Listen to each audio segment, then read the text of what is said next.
All right, well, thanks for being here. We'll open up this press conference. We're going to go right down Barry. BNS. Coach, first day of spring, just attitude of the team being back, and obviously much talk about the quarterback race. Is it still wide open, and is there a pecking order? No, right now, we're going to roll those guys like we did last year, and today was just to get moving around. Our first day off of spring break, and we wanted to get going. We're going to do spring practice in 4 weeks. Usually we do it in 5. We would typically start the week before spring break. We decided to push that back because of how late the season ended. So today we wanted to just make sure we're getting guys moving around. Didn't want to get any soft tissue or anything like that. Just to start, we'll take tomorrow, and then Wednesday, we'll do more against each other, and then ramp it up again on Friday. And then from there on out, the cadence will be Monday, Tuesday, Thursday, Saturday, going all the way to Saturday, to the spring game. And we're going to assess it and try to do as much as we can that day, even though we're calling it a showcase. We're going to try to do as much as we can during that game based on health and those type of things. Because I think it's important for some of our guys to get on the field, and going back to the quarterback situation, and want to see what that looks like on the field in front of the great crowd. Because our first game is against Texas this year, so we got to come out of the gates running. Matt Murphy, 24/7 Sports. Ryan, as you guys kind of get things going here, you're obviously building coming off of a national championship. That changes things, I imagine, being targeted and trying to get guys motivated in the same way they were before. Just the challenges at this time of year to build back. Do you lean on people that have gone through similar runs before, or how do you approach that? Appreciate your St. Patrick's Day colors, representing the Irish. It's good. We had a meeting early on with our leadership committee, and one of the first things we had as we go through our first presentation of how we want to talk to our team during the winter program. And Mick and I, show the presentation to the leadership group and look for feedback. If they agree, if they don't agree, if they want to add things, delete things, and we have discussion. And one of the first things was reinforce the culture. And after the end of the meeting, it was, we have to rebuild the culture because this team hasn't done anything. There's guys on this team that don't know the culture yet. They were fortunate enough to be with the team during the last 2 games, which was great to see. And I give a lot of credit to the seniors who last year really embraced them coming to be a part of the program.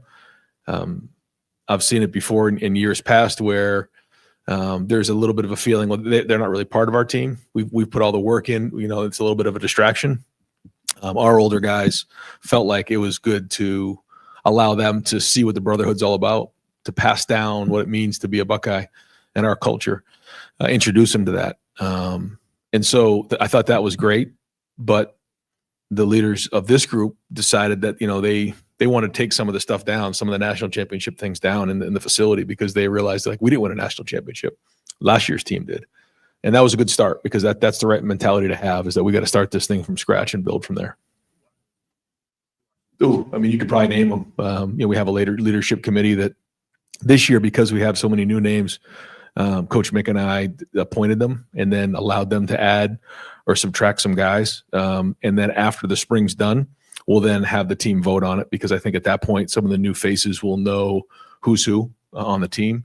And then from there, once we get into the summer, we have a really good idea who the captains are. But who the leaders are, and so you could probably name 80% of them. Tony German, Buckeye Huddle. Ryan, looked like today safeties were kind of switching back and forth between boundary and field. Is that a spring thing, or is that something you guys want to do this year? We're going to look at it and see what makes the most sense. With the nickel position, the adjuster and the bandit, that was sort of, how we identified it last year with Jordan and Lathan and Caleb. Well, now it's going to be a little bit different. So, we want to put those guys in position to be as successful as we possibly can. As you noticed later in the season, Caleb found himself playing a little bit more down where the nickel used to be, and Jordan was playing a little bit, more safety position. So it was good to have some ability to change, the job descriptions and have versatility. And so we'll do the same, but this year, a little bit different bodies in there. So, we want to have the flexibility to adjust. And then just like on offense, it's the same thing on defense. We want to put our players in a position to be successful. And I thought one of the best things we did in the second half of the season was do that. In particular with Caleb, we put him more towards the action, and he had more of an impact on the game.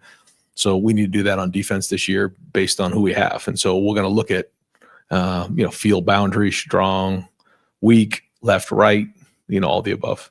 There's a scenario where he's more boundary this year than he was last year. I don't know about that.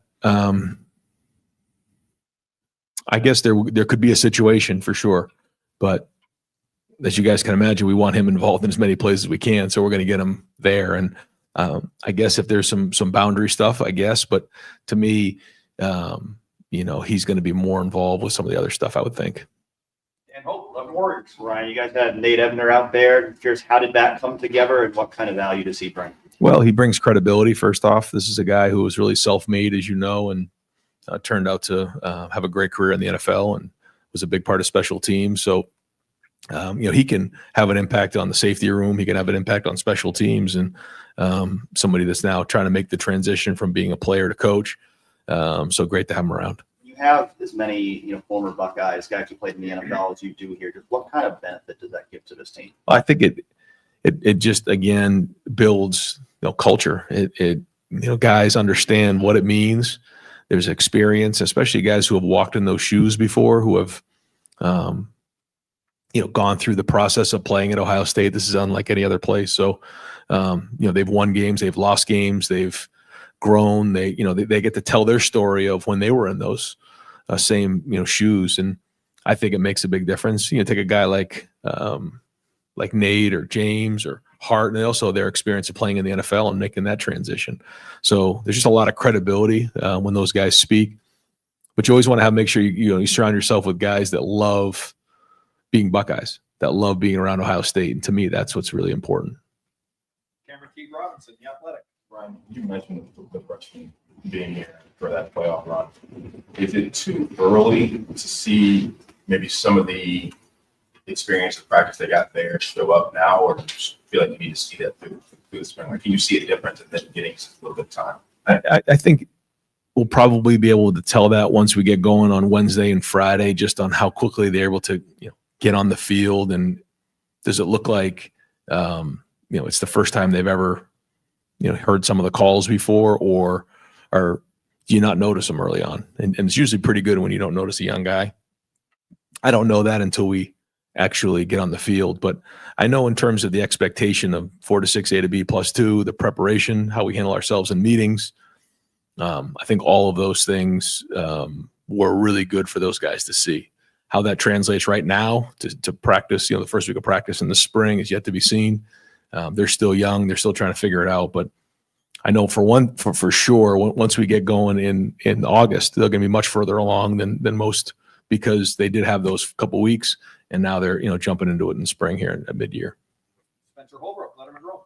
Right, we saw Austin Cerebral taking some reps at tackle. Is that something that you guys have been talking about and moving over to tackle, or is it just something kind of experience? Well, I think now that we're going to a roster of 105, it looks like that's where we're headed. Then we have to have versatility, and guys have to be able to play multiple positions. You saw that happen with Donovan. You saw it happen with Carson this year. You've seen it happen with a lot of our guys, and so we want to be able to teach guys in dual roles this year. I think it's important, and not just on the offensive line. If you're a tight end, you need to be able to play receiver. So maybe a tight end can learn protection and line up in the backfield. A receiver like Brandon Ennis can line up in the backfield and take a handoff. You think about Xavier Johnson. You think about the run we've made late in the season. Guys have had to move and play multiple positions. I think you find that sometimes in the NFL. The difference here is that we're not going to be able to sign people off of waivers. At 105, that's tough, because when you look at the NFL, people are going to say, well, they have a 56-man roster, but the truth is when they bring guys in and send guys, onto waivers, most teams are in the north of 115, 120 of guys in the building and out of the building. Well, if you only have 105 guys to work with, and some of those guys are young freshmen, then, you have to have versatility in all those positions. So that's an example of a position that we're making sure guys play multiple positions. And we've seen Austin play guard. We want him to play some tackle. We want Luke to play guard. We want him to play some center. We want Tegra to be able to move around. It'll give us more versatility, especially late in the season. Yes, but I don't have that with me right now. I'll get it to you next time we get together. Yeah, there's about 4 or 5 guys that aren't Rob Aller, on this dispatch. Ryan, you've said it before many times, this is a place where expectations are high. You win it all, you're expected to win it again, right? But this is a kind of unique for you, in that what do you do now after you've won it? And you kind of spoke to it when you answered Pat's question. In the leadership role, what are you doing differently? Are you a little tougher on them? Do you have a leadership book you guys are reading? I mean, what's different? Actually, yeah, we are going to do that. The guys don't know that yet, so I'm not going to get into it. But I do actually have a book that I've picked out that I think is good. And I'm not going to, until I hand it to the guys, I won't say it, but it'll be probably over the next couple of weeks. It's funny you say that because we haven't really done that before. But I think it's important, and I think it's a good project for our guys. But the guys have to step up, and I think that's one of the things that I know you've heard me talk about it a lot. But what we do in our off season and what Mick does, in the weight room, it's our backbone, because he's constantly placing guys in situations to be leaders. And in order to be a leader, it's one thing to do your job, but you have to bring people with you. And how do you bring people with you? You build trust, and then you inspire and motivate them to bring with you, but your voice has to be heard. And so where do you do that? You got to get on the field. You got to, Coach Mick's got to do it in the weight room, where you get up in front of all these men and you speak and you motivate them. And the first few times it's a little clunky, just like being a coach. You get in front of a group of people, but the more you do it, the more you have courage to get up in front of your teammates and your peers and drive them. Then that's what leadership's about. And so we know how important leadership is, and these guys have embraced that. They saw it, and I think that's whether it's the quarterbacks or on defense. There were so many great examples last year of what really good leadership is. So they know what it looks like. Now some of these guys have to step out of their comfort zone and take on that new role. And the day of the celebration here on that Sunday, we had our last team meeting, which is something we typically don't get a chance to do. And we had our champions meeting, which is something, again, in the last game, you typically don't have a chance to do. So we celebrated the champions. And then everybody who sits in here, as you guys know, the young guys are down here. I mean, the older guys are down here, younger guys are in the back. I had all the guys who were leaving next year stand up here, and everybody had to move down into a different seat. And it was a little bit of a kind of like a ceremony. Like, you're now going from being a junior to being a senior that we're counting on to be a leader. You're now going from being a freshman to a guy who has to step up as a sophomore and get on the field. Or now your role has physically changed in the room by moving down in the team room. And I thought that was important. And I shared with them that this was the standard. This is what it's supposed to look like. These guys right here, what they went through along their career, how many of them stuck with the program and showed leadership. And, when do you show leadership in defining moments when it's the hardest? So those are all the conversations we've had up to this point. And we got to go do it with this new group. We're trying not to talk about last year's group, but it is good to have that example moving forward of what it's supposed to look like. Just curious, real quick, did you talk to anyone else, whether it's Urban or Jim Tressel or anything, of how to follow up a title, or you plan on doing that, or how have you sort of thought about how to do this? Yeah, I have a chance to speak to a lot of different coaches, which is great, and it's it's a blessing. So many different people reach out, after you win something, and you get a chance to share ideas and thoughts, and but at the end of the day, to me, it's the process. You have to trust your process and trust your culture, and really, to me, what the last that last run just solidified, I think, for everybody in the building, is just like the culture works, the system works, how we do it, our process works. Like, it just gave credibility to everything we're doing. And, truth be told, when you're a first-time head coach and you haven't done it before and you become the head coach at Ohio State, you typically don't get the benefit of the doubt until you win it all, because, you haven't really done it yet. It's like anything else. And so now we have the testimony moving forward. And I think for our guys, that's the most powerful thing we can do. Austin Ward, podcast. Ryan, what makes CJ Hicks a good fit in that defensive line group? Well, I think the first thing is, his quickness off the edge. He's got a great first step. He's powerful for somebody maybe who isn't as big or strong as maybe some of the defensive ends we've had. He can really get skinny around the edge and reduce the surface area. Has a good knack for rushing the passer. And so we messed around a little bit with it last year, but now we're going to it more full time. Stephen Means, Cleveland.com. No one was expecting you to come in here and start a quarterback today, obviously. But you typically been on the timeline for when those quarterbacks have been named. Maybe some of that is when you feel comfortable doing it versus when they actually go out there and win the job and do all the stuff you're talking about here. Does that competition have to be close? Does it have to always go in the fall camp? Or is there ever a scenario where you could get to the end of spring and realistically feel like you have your time and publicly name them? Yeah, I do. I think so. Yeah, I can't tell you that I've felt that since I've been here. I think there's been leaders in the clubhouse, and we've told guys that, like, when it was between Dwayne and Joe, it was close, but Dwayne did have the upper hand, and we let both of those guys know that. And I think we're pretty transparent when it comes to it, but there's also, a lot of football to be played in August. And so, I think back on where guys are at in the spring and then where they come, and even think about where Will was at this time last year and where he got to by the end of the season, or even where he got to by August. That was a huge jump. So we try not to make hasty decisions. We try to make sure we're thorough, but if somebody's that much further ahead, then someone's that much further ahead. What is the difference between, essentially, like you said, you've had leaders in the clubhouse before, but not to the point of they got to the finish line. What is that difference that you see from the guy being leader at the end of the spring, quote unquote, versus you stamp him with that approval in fall camp? What is that jump they usually have? Well, I think in spring you have 15 practices, and a good portion of the 15 practices are guys learning and growing. And the number one job for each individual player is to get better individually, and then we start to come together as a team. And so, we will have some team opportunities in the spring, but a lot of it is individually getting better. It's 7-on-7. It's teamwork. It's more segmented. Teamwork is usually a blitz period, a second and long, a third down, a red zone, things like that. And we're learning and we're teaching. Once we get into the summer, it's a little bit more move it. It's a little bit more situational. You start to feel a little bit more what it's going to look like in the game. You still don't know what an impact someone's going to have with their feet as a quarterback. It's the same thing at running back. It's hard to judge, especially coming out of the spring. So I just think that first off, there's more practices in the preseason. And secondly, it's a little bit more game-like and you're further along. Bill Landis, Kings of the North.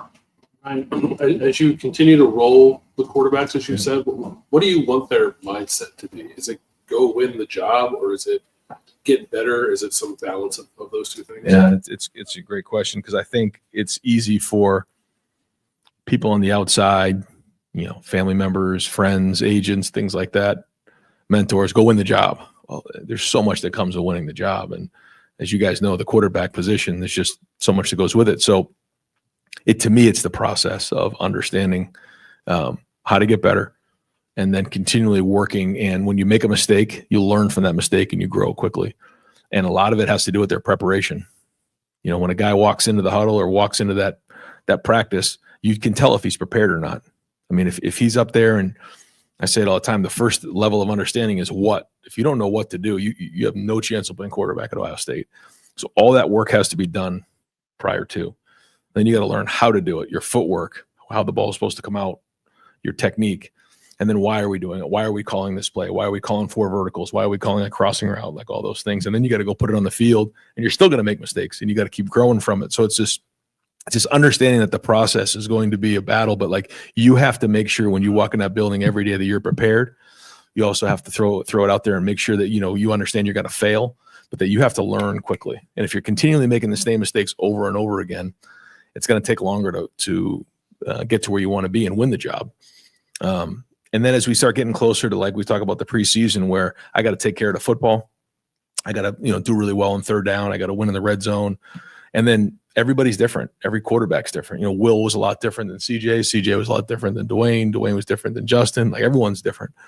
And so these quarterbacks are different as well. Different size, different makeup, different skill sets. So the number one job, though, for the quarterback is be the hardest working guy in the building. There shouldn't be any question. Like if someone says, who's the hardest working guy? It should be the quarterback. If it's somebody else, like that's a problem, because they should be the first one in the building and the last one to leave. And then they have to be tough. If it's 4th and 2 against Texas, like we got to find a way to get 3 yards. That's the bottom line. And those guys understand that. They know it. Mick reinforces it in the weight room daily. But those are some of the things that we talk about at quarterback. WSYX. Ryan, I know it's super early first day of spring practice, but what were just your initial thoughts of the quarterbacks, whether it's the communication stepping up or just how they attack the day? Yeah, I mean, I'm never happy coming out of the first day. So, and it's funny, I actually had a chance to go and visit some different schools with my son, and I didn't watch any practices. I just kind of took myself out of those situations and let my son do it. But after talking to the coaches, like after day 2 or day 3, I'm like, you feel like you're not going to win a game, right? Is that typically how it goes the first 2 or 3 days of practice? Like, thank God you told me that, because I just literally walked off the field thinking we will not win a game all season. So the first few days of spring practice are always brutal when it comes to that, especially with quarterbacks, because that's what I'm always watching. But no, it wasn't that bad. It was good. It was just mostly on air today. We just wanted to get guys moving. We didn't do a lot of what we call variable work where we're going against somebody else. It was mostly just, kind of get moving, just teach the young guys how to go, and then we'll get going on Wednesday on decision making. But they're all talented. The ball comes out of their hand well. They're all good athletes. So lot to be determined. Dylan Davis, Delaware Gazette. This time last year, we were all enamored with JJ and how physically opposing he was. As you look at this freshman class now, are there guys that stick out to you and say, like, he's physically ready to play now? If we can just get the offense, the defense down, those kind of things. Yeah. I'm impressed with the way these guys have worked. I'm impressed with the way they look. I mean, there's probably not a guy in that class where I'm like physically that, they can't have an impact as a freshman. Yeah, I've been impressed, and they're coming in with that mentality too. It'd be hard for me to just point one guy out, but yeah, I mean, at all positions. It just seems like he has the brain with what comes that corner. Obviously, again, he has to get the mental part of it down. Is that a guy? I know corners kind of the ball game. Is that a guy that maybe you can see crack with too deep? Yeah. If guys deserve to play, we're going to play them. And you saw us even roll the offensive lineman at the end of the year because we felt like those guys deserved to play and they needed to play. It'll be the same thing there. And if that means moving guys, around, we played with like 3 safeties last year. And then how do you see Lorenzo? Is he more of a safety? Is he more of a corner? So is that more of a 3-corner look? I think that's all great conversation that's going on right now in the defensive staff room. And then, it's just like on offense, if you have like 4 really good receivers, you might find yourself in, more wide receiver sets. We have more tight ends this year. So what is, so those are all the conversations, things that need to be worked out. Not right now, but it's their job to do everything they possibly can to say, hey, I need to play. And I think we got some great candidates for that. Bill Rabinowitz, Columbus Dispatch. How jarring was it for you to walk out there and not see Jack, JT, Cody, all those guys that you've gotten so used to seeing? Was it jarring? I mean, what was it like just to not see those guys? Yeah, it's every year that happens though, that you think about. And that's the great thing about being at Ohio State is, we get such great impact players, and once spring starts, you have to restart and look at it differently. But it started with mat drills. We've had 2 really good mat drills, and in those mat drills, we didn't have some of those same guys out there, but that's part of the process. And it's a great opportunity for guys to step up. And now we're on to the next year now, and doesn't mean it's going to be easy, but it's a different group of guys, and all these guys are going to have to step up in a big way. So just getting started, but it is a transition for sure. And the running backs, obviously, those guys are gone, Trey and Quinchon. How do you see that evolving? Do you expect to have the committee approach like you had last year, that's at least a tandem? Well, for James has obviously been here and he knows it. So he's going to have to step up. And it's not easy to figure out what running backs can do in the spring because we're not tackling them. But he knows what it looks like. He knows the offense. CJ has played more, but doesn't really know what we do here. And obviously when you come to Ohio State, there's a transition. It was a transition for Quinchon. So I'm excited to see how that looks. He did a nice job in the first couple of weeks as he actually was a scout team back. He played Jeremiah Love and some of the guys we had, the guys at Texas, and did a good job with that. I thought he ran hard. But then it's going to be interesting to see these young guys, Bo Jackson, Isaiah, we'll have Turbo coming in, Sam, so we need these guys, like you said, to provide some depth and support there and step up. So to say that, it's solidified, we know what's going on in that room is not the case, but we do have some really good options there and excited to see where these guys go. And sometimes when I think it's a great example of the offensive line. Like you take Luke Montgomery, for example. Like here's somebody that really didn't play the majority of the season. When he finally had the opportunity, stepped up and everything changed in his world. I think it's the same thing for the running backs. Like James is a great example. James ran pretty hard in some of the games early on in the season, but when Quinshawn and Travion were in there and he wasn't getting, the carries, you kind of go about the business of, all right, this is my role, and you embrace the role. Now your role has changed. Now he's going to have to step up, and he seems to be having a great offseason. Dave Biddle, 24/7 Sports. How important of a get was Ethan Onyeonwa in the portal? I've heard some draft analysts say he could have been a second-round pick if he left Rice and went pro. Could have been a second-round pick this year. Just how big of a get was that for you guys? Well, when you lose two guys to the portal, two tackles, that certainly affected the room. So, I think it was important for both of those guys to come in. We needed that for the depth of the room and, and just for the room in general. But, it's been exciting to see those guys work. I'm excited to see what it looks like with the pads on. Big E's already changed his body a little bit, so that's been good. And he's embraced the culture. Phillips the same way. He's an Ohio guy too, so he knows Ohio State well. And the guys seem to embrace them. It's important to have the right fit. I keep saying that over and over again. And I think that we did that again this year. With the guys that we brought in, they were the right fit culture-wise. They came in, understood that this is Ohio State, worked, earned the respect of the guys around them. And that was important with guys like Will and Quinshawn last year. Caleb and Seth. Well, it's the same thing with these guys coming in, Max Clare and Ethan and Phillip and these guys. So important to make sure we continue to do that. When we add pieces in, they fit the culture. So I thought it was a really big get for us. First day of spring, but do you envision Ethan as a left tackle, and do you want to keep him around? I think he's listed at 357 pounds. Do you like that, or no? We like it a little lighter than that. That's a little heavy. Yeah, we got to cut that down just a little bit. But the good thing is he can carry weight, and so now if we cut him down, we're just going to see more and more athleticism and bend. So that's good. He's going to start out at left, and then we'll go from there. But again, the more flexibility we can have with these guys, the better for the room. Because, you typically think, all right, we have five. Who's the sixth? And then what does the sixth do? Well, he plays tackle or he plays center. Well, that really pigeonholes you, because now if you lose a guard, now you're going to, like, quote unquote, your seventh guy.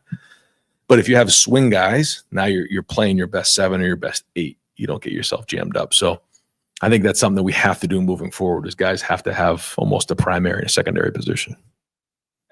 WBNS. It's only been a couple of weeks with Matt Patricia, but he seemed to be fitting out there with the guys pretty well. How involved are you right now, knowing that it's a new system, getting your head in the meetings, or do you just kind of let him take the reins here? No, it's everybody involved. It's just the whole defensive staff. It's myself, but Matt's done a great job of building relationships early on here. He's excited to get going. It's just a start. We're just getting moving.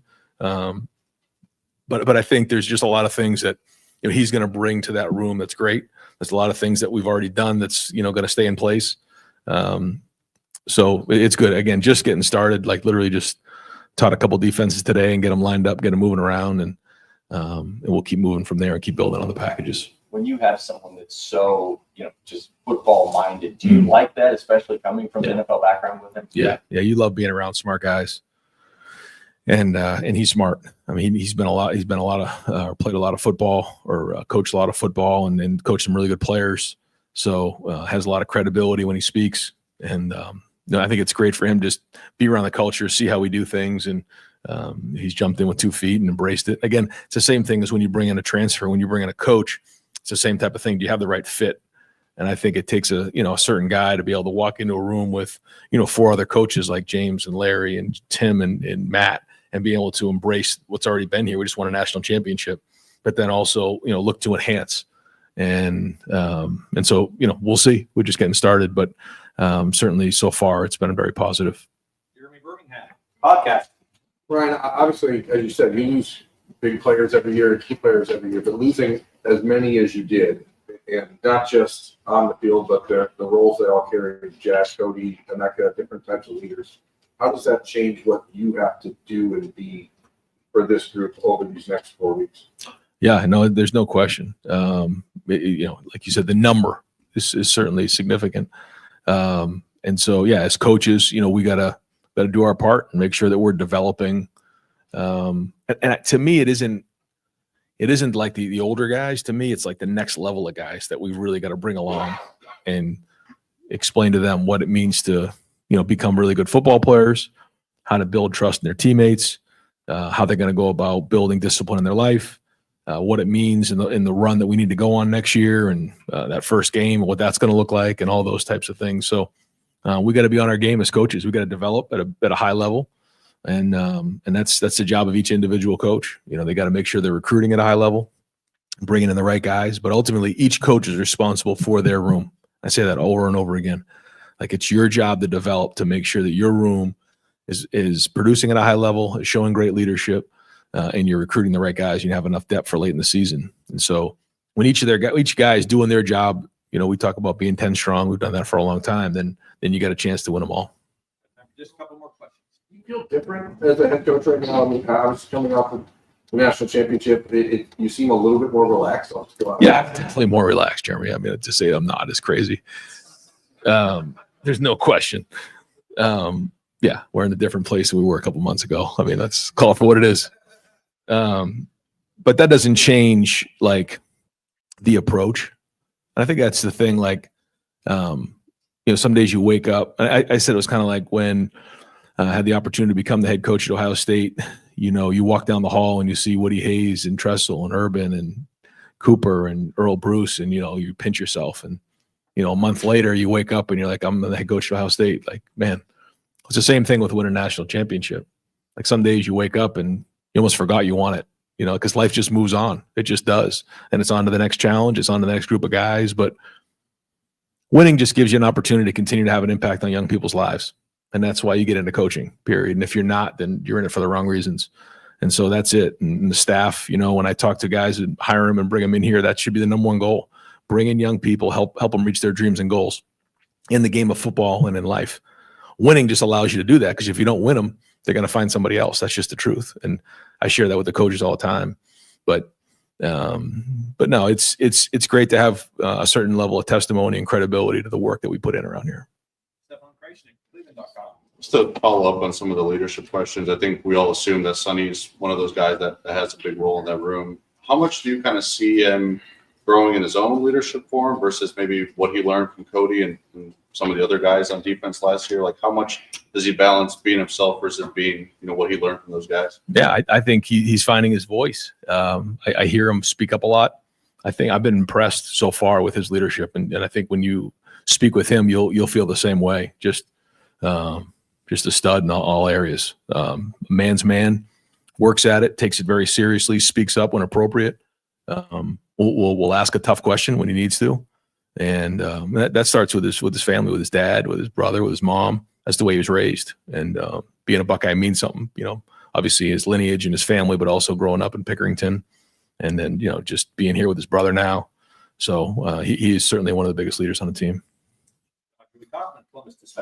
Ryan, to follow up on some of the quarterback stuff, how does their age and inexperience level have any sort of effect on how you evaluate them and maybe the timeline? Because this is last year you had a guy in Will who had made almost 30 starts. Devin had been around for 2.5 years. It was his third spring. This is a much younger group. What sort of effect does that maybe have? Well, it's like we were just talking about. When you've done it before, you get the benefit of the doubt. When you don't, you don't. And it's the same way with being a quarterback. And Will got the benefit of the doubt because he had won a Big 12 championship. He had done it before. He had won big games at Kansas State. So we had tape of him doing it. We know that he had physically done it. So when there were some days you get off the fields, you still went back on that. When you're a young quarterback that hasn't done it, you got to prove yourself every day because you don't have a body of work to go back on.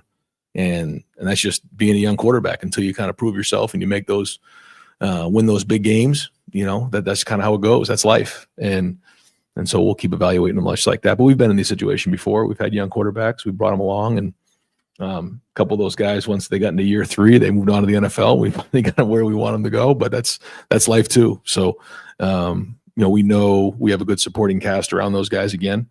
So that's important. The offensive line will be critical in how we run the football. But as you know, some of the weapons we have at the skill positions will allow us to just, again, make the routine plays routinely, take care of the football, and then make the plays when we need them to make the plays. Just feel like this inexperience, or Say it again. have you had a group that's this inexperienced before that quarterback position? I don't know.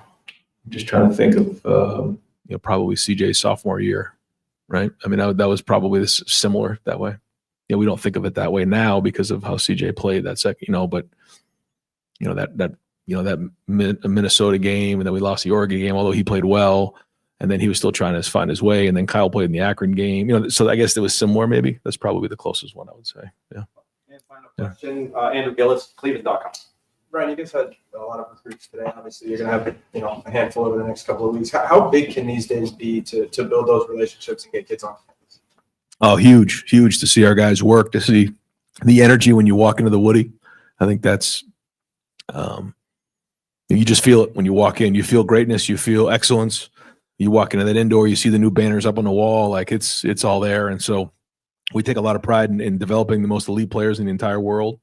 And then, the expectations of winning championships. And so it's great for recruits. It's one thing to put it on Instagram. It's one thing to follow our social media or talk to coaches. It's another thing to walk in the building and see it, and be around great people, and be around a culture of great players and great coaches. So I think that's obviously what separates us. And anytime you can physically walk in and see it, it makes a big difference. I think it's good for parents to see as well. I know as a dad, I want to take a look at the people and look them in the eye. There's a lot of great weight rooms, a lot of great facilities across the country, a lot of great stadiums. But to me, ultimately, it comes down to the people. And it's been like that a lot longer than I've been here. See the kids here. What things can they ask you or ask position coaches to kind of let you know that they're on the right track? Like what clicks for you if you see a recruit, and what can they tell you? Sometimes it takes care of itself. Like Ohio State's not for everybody, and some people it might be just too much. I don't know. The expectations are high here, man. And sometimes that takes care of itself, and that's okay. You have to want to be at Ohio State, whether you're from the state of Ohio or not. And, some people are they gravitate towards it. This is what they wanted. Jeremiah Smith, this is what he wanted. I could name a bunch of guys that are that way. Like they wanted to be around this, where every day when you walk on that field, it is a war. I mean, you have to compete every single day for your position. And you got to compete every single week to win every game. And so, that expectation is a big part of it. I think the second thing, though, is, people and families who want to be around this style of culture. When you walk in the building, it's a family atmosphere. A lot of people talk about family. That's another thing to actually live it and get around our players. And so what we try to do is open up our doors and please get around the locker room, get around our players, go have, go have lunch with our guys and be around our players, because to me, they're the ones who are, living it on a daily basis. Please get around our parents and let them tell the stories of how we've handled great situations, tough situations, how we've hung together, what their experience is like for their son. And to me, that's it. And people just gravitate towards that, and you can feel it, because in today's day and age, if you have to talk somebody into coming to your school, and it doesn't go exactly perfect, we all know what's going to happen. They're going to walk out the door and enter the portal. So we all know that there's other things involved nowadays, but it hasn't changed in terms of relationships. And you want people to choose Ohio State for the right reasons, to be a Buckeye for the right reasons, so that when it maybe doesn't go exactly as it was to plan, or doesn't go exactly perfect, they're willing to stick it out and hang in there and work through difficult times. Coach, thank you very much. Yeah, thanks, guys.